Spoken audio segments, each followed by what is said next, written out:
វិតចុងភៅត្រូវខ្លាញ់ត្រូវភ្លើងប៉ះដៃប៉ះជើងរលាកខ្លួនប្រាណមានតែវេជ្ជាផ្ទះនឹងចានមិនដែលនឹងបានស្គាល់ភាពហឺថ្ងៃញើហូស្រក់ពេញ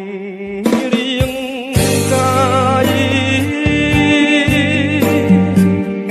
រួងខ្វាំងប្រាំងចាយពុតគង់គ្រួសារ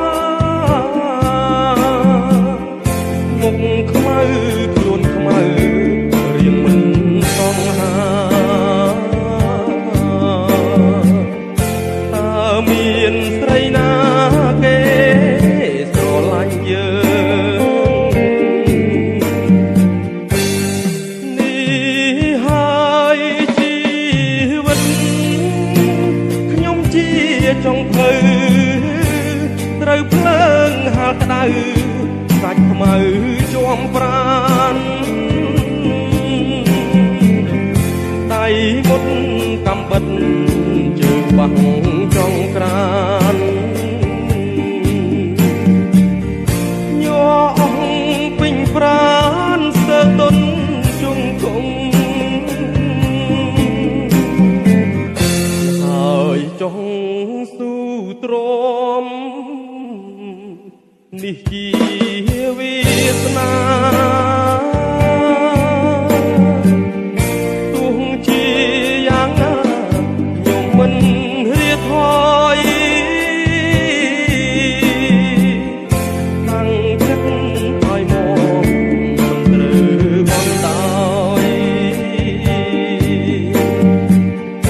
ទើបទៅថ្ងៃក្រោយវាសនាខ្ញុំល្អ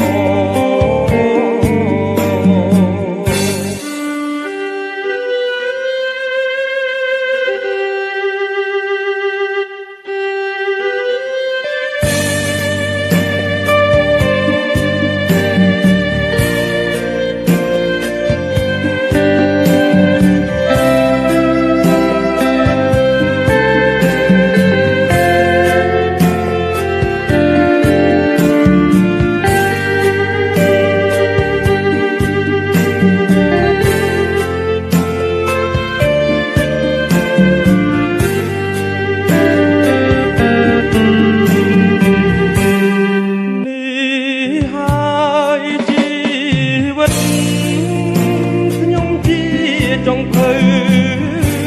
ត្រូវភ្លើងហាលក្តៅសាច់ខ្មៅជាប់ប្រាណដៃមុតកំបិតជើងបាំងចុងក្រា